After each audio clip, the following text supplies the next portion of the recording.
Bonsoir à tous, bienvenue sur l'intelligent.tv. Voici les titres à la une de cette édition. Saisi de plus de 23 tonnes de cocaïne à Cocody en Gré le mercredi 24 février dernier, les présumés dealers ont été interpellés par la gendarmerie nationale à Biétry zone 4 dans la commune de Macory. Didier Kérosène a été l'invité de la tribune des jeudis de l'UJOXI. Ce jeudi 25 février, il en a profité pour déclarer devant les journalistes culturels son admiration à l'endroit de sa productrice Emma Debré. Le collectif des victimes de Côte d'Ivoire s'est dit opposé à un éventuel retour de Laurent Gbagbo en Côte d'Ivoire, comme l'a signifié à Soado le secrétaire général du FPI Pro Gbagbo, Issaka Diaby, et les siens l'ont fait savoir au cours d'une conférence de presse le jeudi 25 février dernier au plateau. Et ce soir encore, nous allons vous conduire au cœur des législatives 2021, rubrique spécialement consacrée à ces élections, qui vous permettra de vivre ce que vous n'avez pas vécu sur le terrain de la campagne. Ce sera dans quelques instants seulement. Bienvenue à tous dans ce journal qui s'ouvre avec cette affaire liée à la saisie de plus de 23 tonnes de cocaïne à Cocody en Gré le 24 février dernier. Les présumés dealers ont été interpellés par la gendarmerie nationale à Biétry zone 4 dans la commune de Macory. Notre récit est commenté pour vous par Sarah Adiko. Le mercredi 24 février 2021, la gendarmerie nationale de Côte d'Ivoire, à travers sa cellule antidrogue du port d'Abidjan, a saisi 48 sacs de 22 blocs de cocaïne chacun à Angré dans la commune de Cocody. Ce sont au total 1056 blocs de cocaïne d'un poids d'une tonne 56 kg et d'une valeur estimée à 25 milliards 560 millions de francs CFA qui ont été saisis. 2 personnes impliquées dans l'affaire, selon la gendarmerie, ont été interpellées. Le principal dealer présumé répond au nom de Traoré Vali, né le 27 avril 1989 à Boisfly. Officier des douanes ivoiriennes, il est domicilié à Angré. Appelé aussi Ali le douanier ou Ali le milliardaire, Traoré Vali est connu pour être le parrain de certains points chauds d'Abidjan et d'artistes Zouglou et Coupé Décalé. L'autre présumé coupable se prénomme Claire et exerce dans le stylisme. Elle est née le 11 août 1992 à Cocody et est domiciliée aux 2 plateaux dans la dite commune. Sur la toile, les commentaires laissent penser que les vrais auteurs sont ailleurs au regard de la quantité et de la valeur marchande de ces substances estimées à plus de 25 milliards. Ces internautes disent-ils vrai ou se trompent-ils? Sans doute que les résultats des enquêtes en cours donneront réponse à cette question. En attendant, rappelons que plus de 23 tonnes de cocaïne d'une valeur de 600 millions d'euros ont été aussi saisies en Allemagne et en Belgique la semaine dernière. Ces stupéfiants provenaient du Paraguay, en Amérique du Sud, et étaient acheminés aux Pays-Bas. Selon les services allemands de douane qui ont reçu le coup, c'est la plus importante saisie jamais effectuée en Europe. Après le directeur général du Palais de la Culture de Treichville, Koné Dodo, c'était au tour de Didier Kérosène d'échanger avec les journalistes culturels de la tribune les jeudis de l'UJOXI. L'artiste en a profité pour déclarer son admiration à sa productrice Emma Debré. C'était le jeudi 25 février dernier au Palais de la Culture de Treichville, d'où nous revient Koné Nanogo avec ce reportage. Le jeudi 25 février 2021, Yobo Constant Joël alias DJ Kérosène, artiste chanteur ivoirien de Coupé Décalé, était l'invité de la 4e édition de la tribune Les Jeudis de l'UJOXI, initiée par l'Union des journalistes culturels de Côte d'Ivoire, UJOXI. Au cours de cette édition, tenue dans un restaurant d'Abidjan Riviera Palmeraie, sous le thème Variété, Coupé Décalé, Zouglou, Kérosène entre gloire musicale, affaires et folie mondaine, DJ Kérosène a déclaré son amour et son admiration à l'endroit de sa productrice Emma Debré. À l'entendre, cette rencontre a eu lieu via les réseaux sociaux et leur relation est d'ordre professionnel. DJ Kérosène a également révélé que son cachet d'artiste pour les prestations s'élève à 3 millions de francs CFA. Il envisage de sortir son premier album L'élu de 10 titres dans les prochains jours. D'ici là, il sera en concert à Abidjan le 20 mars 2021. Présente à la cérémonie, sa productrice Emma Debré a donné les raisons qui l'ont poussé à soutenir DJ Kérosène. Philippe Cla, président de l'Union des journalistes culturels de Côte d'Ivoire UJOXI, a traduit sa reconnaissance à Kérosène DJ pour sa participation à cette tribune et d'ajouter que les jeudis de l'UJOXI se veut être une contribution des journalistes culturels à la construction de l'édifice culturel ivoirien. Avant DJ Kérosène, d'autres artistes comme Safarel Obiang, le Mollard et le DG du Palais de la Culture de Treichville, Koné Dodo, se sont succédés à cette tribune. Issaka Diaby, président du collectif des victimes de Côte d'Ivoire, a prononcé une conférence de presse le jeudi 25 février. Au cours de cette rencontre, il a fait savoir l'opposition des signes au retour annoncés de Laurent Gbagbo par Assoa Ado, secrétaire général du FPI, proche de l'ex-chef d'État ivoirien. Le témoin de cet événement pour l'intelligence d'Abidjan se nomme Jean-Hubert Kofo. Voici son compte rendu.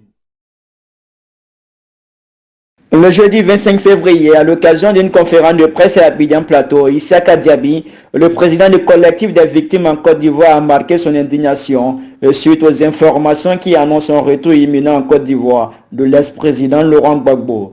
Il a informé que ses compagnons et lui s'organisent à leur tour pour être présents à un éventuel accueil. Si la Cour pénale internationale et les autorités ivoiriennes devaient laisser entrer les chefs d'État. M. Laurent Gbagbo et ses proches ont décidé de prendre leurs responsabilités pour entrer en Côte d'Ivoire en violation d'un certain nombre de principes. Les victimes estiment que ces agissements sont irresponsables et injurieux, constituant des actes de provocation de trop qu'elle ne peut accepter sans réagir. Les victimes ont ces sentiments légitimes qui les font croire que si ces personnes ont le courage d'enfreindre des interdictions pour venir en Côte d'Ivoire, c'est parce que la Cour pénale internationale leur a donné l'occasion de le faire et cette fois-ci, les victimes estiment que c'est trop. Nous aussi, les victimes, une association de collectifs des victimes en Côte d'Ivoire et ses membres, allons prendre nos responsabilités et nous inviter à l'accueil de M. Laurent Gbagbo.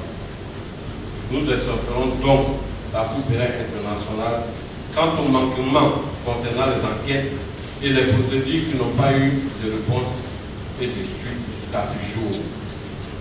Nous avons le sentiment que non seulement les choses n'ont pas été bien menées mais aussi nous n'avons pas de réponse, pas de vérité et jusqu'à présent il n'y a pas de justice en relation avec les 3000 morts de la grippe post-électorale et ce depuis 10 ans. Cela semble démontrer les capacités de la Cour pénale internationale à rechercher, appréhender et punir les auteurs de crimes de masse. Nous demandons donc à la Cour pénale internationale de donner une suite favorable à la peine pour permettre un nouveau procès. Prêt dans sa lutte contre l'impunité et pour parer à un retour illicite de Laurent Gbagbo et Charles Blé Goudé en Côte d'Ivoire. Je vous remercie. Pour lui, ni Laurent Gbagbo ni Charles Blé Goudé ne doit être autorisé par la CPI à entrer en Côte d'Ivoire tant que la procédure n'est pas achevée. Mieux, il a appelé la chambre d'appel de la CPI dont la décision finale sur l'acquittement est attendue au plus tard le 31 mars 2021 à ordonner un nouveau procès pour, selon lui, l'éclatement de la vérité. Si la Cour pénale internationale ne prend pas ses responsabilités en ce moment-là, les citoyens que nous sommes, pour protéger nos droits, afin que notre dignité soit respectée, afin que, pour une fois en Côte d'Ivoire, on se dise qu'il y a des gens qui souffrent, nous serons obligés de, n'est-ce pas, de manière pacifique, mener des actions. Ici en Côte d'Ivoire, on a vu des gens qui sont rentrés sur les tarmacs de l'aéroport de Côte d'Ivoire pour empêcher des avions d'atterrir. Nous n'allons pas aller dans ce sens, mais nous avons notre stratégie que nous allons développer. Avant même son arrivée, dès demain, nous avons des programmes que nous allons développer. N'est-ce pas? Peut-être même que la question du retour de Laurent Gbagbo ou sa montée, son embarcation dans un vol n'aura certainement pas lieu. Cette sortie du collectif des victimes en Côte d'Ivoire fait suite à la désignation le mercredi 24 février dernier par la branche du FPI favorable à l'ex-président Laurent Gbagbo d'un comité national pour la préparation de son accueil. Un retour que Assoa Ado, secrétaire général de cette branche du FPI, a fixé à la mi-mars 2021. Je vous l'avais indiqué dans les titres, il est temps maintenant pour nous de vous emmener au cœur des élections législatives 2021.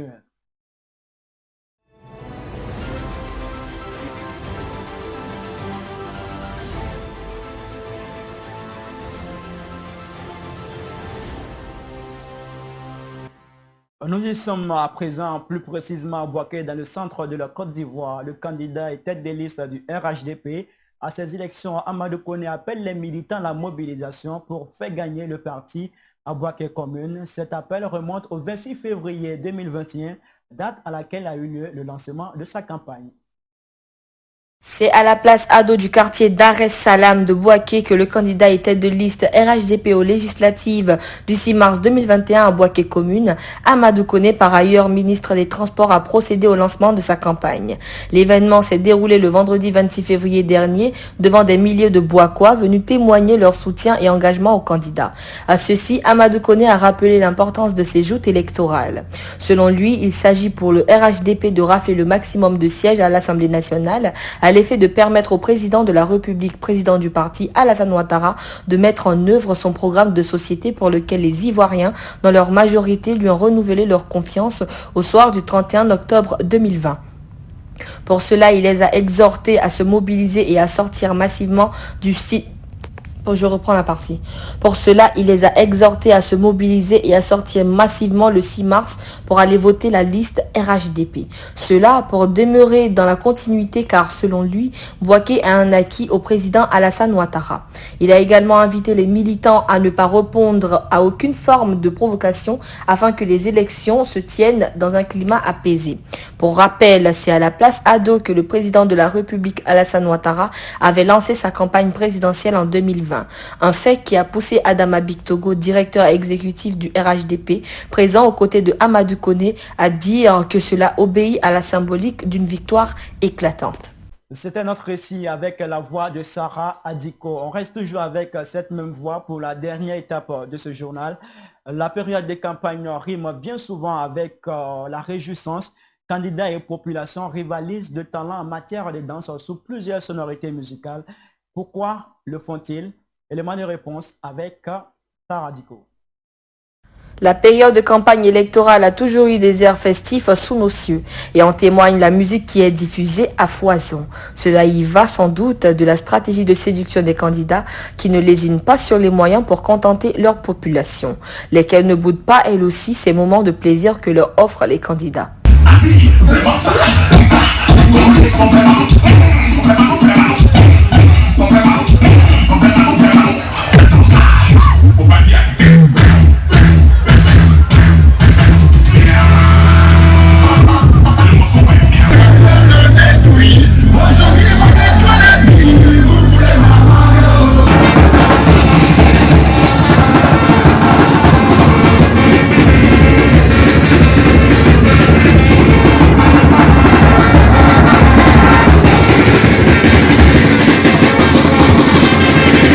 À ces instants d'allégresse, les politiques aussi ne restent pas indifférents. Qu'ils soient bons danseurs ou non, ils s'y mettent comme ils peuvent pourvu que les quelques pas de danse qu'ils esquissent enchantent les populations et leur fassent bénéficier de l'estime de celles-ci.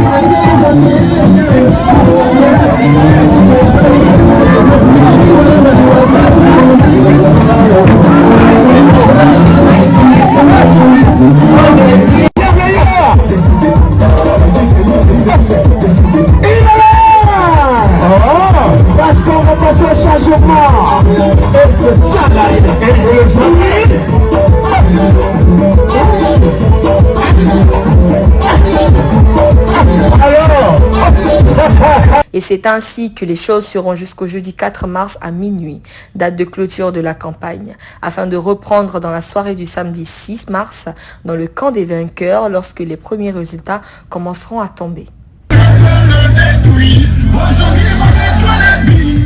En attendant ces résultats, il y aura le scrutin lui-même. Je souhaite donc à toute la Côte d'Ivoire un scrutin apaisé et puis que les meilleurs gagnent.